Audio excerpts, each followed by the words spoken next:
On February 26, 2026, Iran's Foreign Minister Abbas Araghchi was sitting in Geneva, Switzerland, across the table from American negotiators led by Steve Witkoff and Jared Kushner. He described the talks per Iran's foreign ministry statement as very intense and serious. Oman's foreign minister, acting as mediator, called the atmosphere creative and positive. A senior U.S. official told Axios the session was positive. Oman's mediator, Badr al-Basadi, told Vice President Vance on Friday, February 27th, that a deal was within reach and urged Washington to give negotiators more time. That was Friday. The following morning, February 28, 2026, the United States and Israel launched Operation Epic Fury. Bombs fell on Tehran while Araghchi's delegation was still technically in session range. And within hours of those first strikes, Iran's IRGC launched what it called Operation True Promise for simultaneous ballistic missile and drone attacks against Israel, Qatar, Bahrain, Kuwait, the UAE, Jordan, and U.S. positions in northern Iraq. All of that happened on the same calendar day. The civilian government was negotiating. The military command was already launching. That is not a contradiction in Iran's system. It is how Iran's system works. And it is the detail that the live news cycle on February 28th almost entirely missed. To understand what happened that day, you need to understand one structural fact about the Iranian government that most Western coverage consistently underreports. Iran has two parallel chains of authority that do not fully overlap. The first is the civilian government, the president, the foreign minister, the diplomatic corps. These are the faces that appear in Geneva, the voices that give interviews to NBC News, the officials who describe their position as open to a fair deal. The second is the Islamic Revolutionary Guard Corps, the IRGC. The IRGC is not a branch of Iran's military in the conventional sense. It is a separate armed institution that has its own navy, its own air force, its own ballistic missile program, and its own intelligence apparatus. It answers to the supreme leader, not to the president. In February 2026, those two chains of authority were pursuing two different strategies at the same time. The civilian government, led by President Masoud Pezeshkian, was engaged in what Foreign Minister Araghchi publicly called the most serious nuclear negotiations in years. The IRGC, commanded separately and operating under its own strategic doctrine, had already built, named, and positioned Operation True Promise for a pre-planned retaliatory strike package, sitting in a drawer, waiting for one trigger. That trigger came at 0115 Eastern Time on February 28th. The Geneva talks were not theater. That is the part most post-war analysis gets wrong about what happened in that final week of February. What Iran put on the table in those sessions was substantive, according to the Wall Street Journal, citing U.S. officials. Iran offered to surrender its enriched uranium stockpile. Iran committed to never developing a nuclear weapon. Iran agreed to allow comprehensive IAEA inspections. Iran signaled willingness to allow U.S. inspectors access to its nuclear sites. Those were real concessions from a government that had spent years refusing to discuss its missile program or enrichment capacity openly. Washington demanded in return, according to the same WSJ reporting, went further than what Iran offered. The U.S. required the permanent physical destruction of Iran's three main nuclear facilities, Fordo, Natanz, and Isfahan, not a commitment, but demolition. Washington demanded a deal with no sunset clauses, permanent and indefinitely binding. And Washington required that all enriched uranium stockpiles be physically transferred to the United States directly. Iran refused those terms. On Friday evening, Trump told reporters he was not happy and that Iran was not willing to give us what we have to have. 12 hours later, Operation Epic Fury began. The gap between the two positions was real. It was not manufactured for appearances, and it produced a war that was being simultaneously avoided and prepared for on both sides throughout the entire final week of February. The name Operation True Promise, for inches, tells you something critical before you examine a single missile trajectory. True Promise 1 was Iran's April 2024 direct strike on Israel, the first time Iran launched ballistic missiles directly from its own territory toward Israeli soil. True Promise 2 came in October 2024, larger and more coordinated than the first. True Promise 3 came in June 2025 during the 12-day war with Israel, the most sustained Iranian missile campaign up to that point. Each operation was numbered. Each had a name prepared in advance. Each had a target list built into it before the trigger was pulled. Iran's IRGC did not improvise a response on the morning of February 28th. It activated a plan that had been written, numbered, and stored. The IRGC's official statement that day said, "This operation will continue relentlessly until the enemy is decisively defeated." And then came a phrase that no diplomat in the region will forget. There are no red lines after this aggression. Iran's Parliament Security Chair posted those words publicly before the day's strikes were even complete. That language does not come from an institution that expects this to be resolved quickly. It comes from one that has decided this is an existential confrontation and is prepared to conduct it accordingly. The missile campaign Iran launched that day was not aimed at a single target. It was designed to reach every node of American military power in the Gulf simultaneously within the same operational hour. Al Udeid Air Base in Qatar, the largest U.S. military installation in the Middle East, home to CENTCOM's forward headquarters, approximately 1,200 kilometers from Iran's nearest Western missile batteries. Ali Al Salam Air Base in Kuwait, Al Dhafra Air Base in the UAE, the U.S. Navy's 5th Fleet headquarters in Bahrain, Wafaq Salti Air Base in Jordan, U.S. positions in northern Iraq, all targeted in a single coordinated wave. And simultaneously, dozens of ballistic missiles were launched toward Israel. Air raid sirens sounded across the entire country. Israel declared a state of emergency. Hospitals activated emergency protocols and moved patients to basement facilities. 7 countries involved in active missile exchanges in a single morning. That is not a regional flashpoint. That is a regional war in its first hours. Let's go through the weapons Iran used, because each system was chosen for specific reasons, and most live coverage on February 28th did not have the bandwidth to break them down. The primary weapon in Iran's Gulf Strike package, according to multiple defense analysts tracking the engagement, was the Khaybar-Shikan Castlebreaker in Persian. The Khaybar-Shikan has a range of approximately 1,450 kilometers. It's more than sufficient to reach every U.S. base in the Gulf from launch positions inside Iran. Its critical operational detail is its propellant, solid fuel. Liquid-fueled ballistic missiles require hours of preparation, fueling, pressurization, pre-launch checks, all of which are visible to satellite surveillance systems watching for exactly those activities. A solid fuel missile sits on its launcher, ready to fire.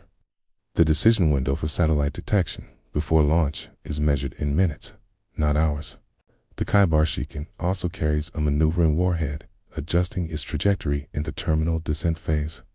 That adjustment is not large, but it is sufficient to complicate the final engagement geometry for Patriot PAC-3 and THAAD intercept systems. Al Udeid in Qatar sits approximately 1,200 kilometers from Iran's nearest active missile battery. The Khaybar-Shikan covers that distance in under 10 minutes. The Patriot PAC-3 intercept window, once a threat is detected at that range and closing velocity, is measured in seconds. For the simultaneous strike package against Israel, Iran deployed the Sayel, a 2-stage, solid-fuel ballistic missile with a range of approximately 2,000 kilometers, confirmed by the Center for Strategic and International Studies. From any launch position inside Iran, 2,000 kilometers is sufficient to reach any point in Israeli territory. The Sagel's 2-stage solid-fuel design was a direct operational response to a lesson Iran drew from the June 2025 war. During that conflict, Israeli and U.S. aircraft specifically hunted Iranian mobile launchers during their pre-launch fueling windows, the period when liquid-fueled missiles are most visible and most vulnerable. Stagel's solid fuel eliminates that window entirely. Both stages are preloaded.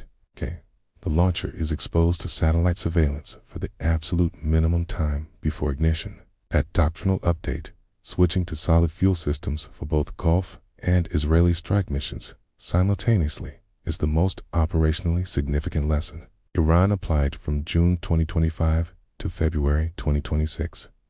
Iran also deployed the Fatah during the Israel strike package. Iranian state media describes the Fatah as a hypersonic missile with speeds of Mach 13 to 15. The International Institute for Strategic Studies analyst Fabian Hinz has offered a more precise technical description. The Fatah is not a true hypersonic glide vehicle, but a ballistic missile with a maneuvering re-entry vehicle. The distinction matters operationally. A true hypersonic glide vehicle sustains high-speed maneuvering flight throughout its trajectory, making intercept geometry difficult from launch to impact. The Fatah's maneuvering window is concentrated in the terminal descent phase, the final seconds when Patriot and Arrow intercept systems are executing their final engagement calculation. That narrower window is still the most operationally significant one for air defense operators. Whether the Fatah constitutes hypersonic by technical definition, its terminal behavior differs enough from standard ballistic arcs that existing intercept systems were not designed around it. Iran deployed the Fatah against Israel during June 2025. Footage confirmed impacts at extreme velocity. Israel acknowledged impacts and disputed the extent of damage. On February 28th, same system appeared again, this time as part of a multi-theater simultaneous campaign targeting both Israel and 5 Gulf countries in the same strike window. Qatar's defense ministry confirmed 3 separate waves of incoming Iranian missiles. All were intercepted before reaching Qatari territory, per official Qatari statements. The UAE confirmed multiple Iranian ballistic missiles intercepted over Abu Dhabi. Debris from one interception killed a civilian in Abu Dhabi, per UAE state news. A fire broke out at a hotel in Palm Jumeirah. Whether caused by direct impact or falling intercept debris has not been confirmed. Kuwait confirmed missiles targeting Ali al-Salem. Jordan confirmed its air defenses down to ballistic missiles over its territory. Saudi Arabia confirmed Iranian strikes targeting Riyadh and the eastern province and issued an official statement calling the attacks cowardly.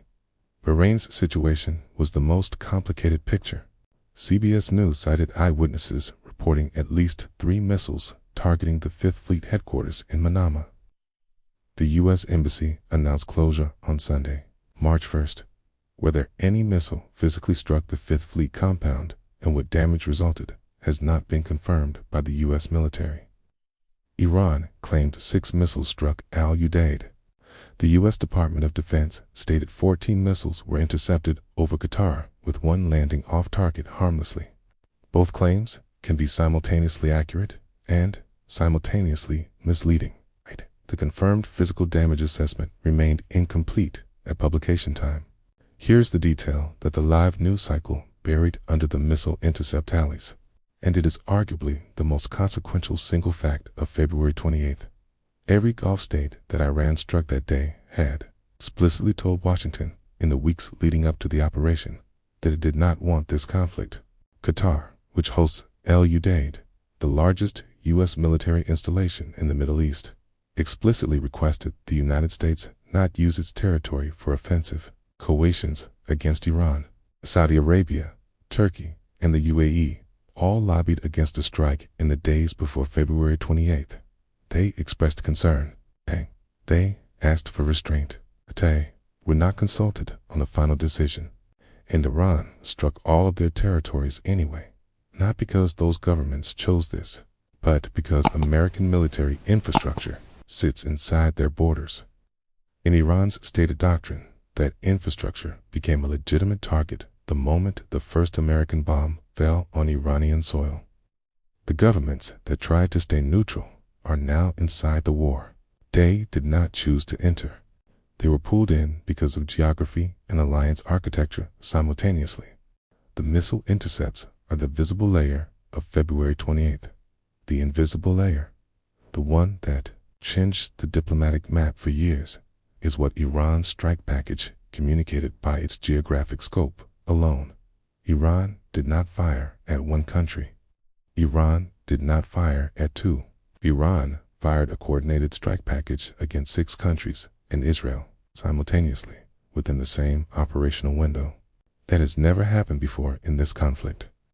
Not in April 2024, not in October 2024, not in June 2025. The IRGC's statement was explicit.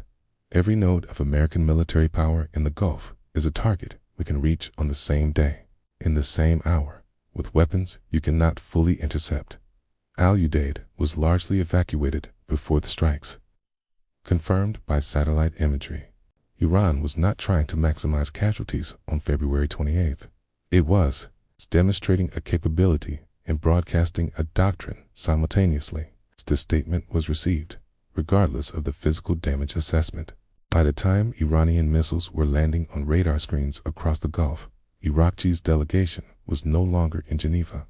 But the structural reality of Iran's 2 parallel tracks, the civilian government signaling through diplomatic channels, the IRGC operating on its own doctrinal timeline, had been visible for anyone watching for the entire preceding week. On February 26, Araghchi called the talks very intense and serious, the most positive characterization Iran's foreign ministry had offered in months. On February 28th, the IRGC activated a numbered pre-planned retaliatory campaign with a target list spanning 7 countries. The civilian government did not order those strikes. The civilian government did not stop them. In Iran's command architecture, it cannot. The IRGC answers to a chain of authority that runs through the supreme leader, and as of February 28th, the supreme leader was dead. What that means for who is actually directing the IRGC's military campaign going forward is the open question that analysts, diplomats in the U.S. Situation Room are all trying to answer simultaneously on the morning of February 28th. Iran's ballistic missile inventory entering February 2026 was approximately 2,000 missiles, according to JINSA's assessment, close to pre-June 2025 war levels. That reconstitution happened despite intensifying international sanctions. In February 2025, a ship carrying approximately 1,000 tons of ammonium perchlorate docked at Bandar Abbas, the primary oxidizer used to manufacture solid propellant for ballistic missiles.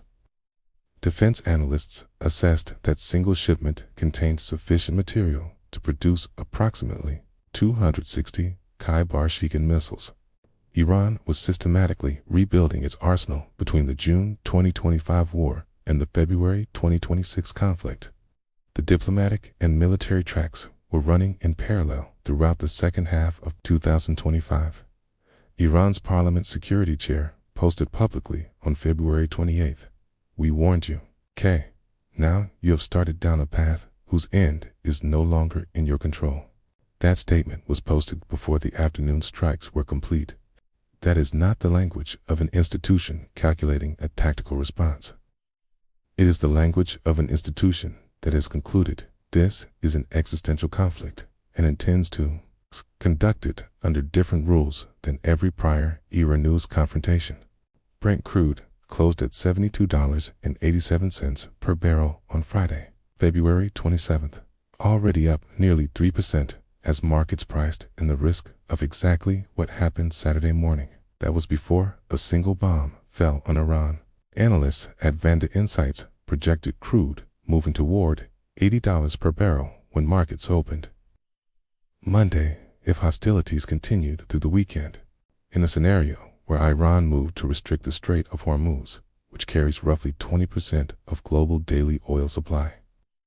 CLER's senior analyst estimated prices could reach between $120 and $150 per barrel.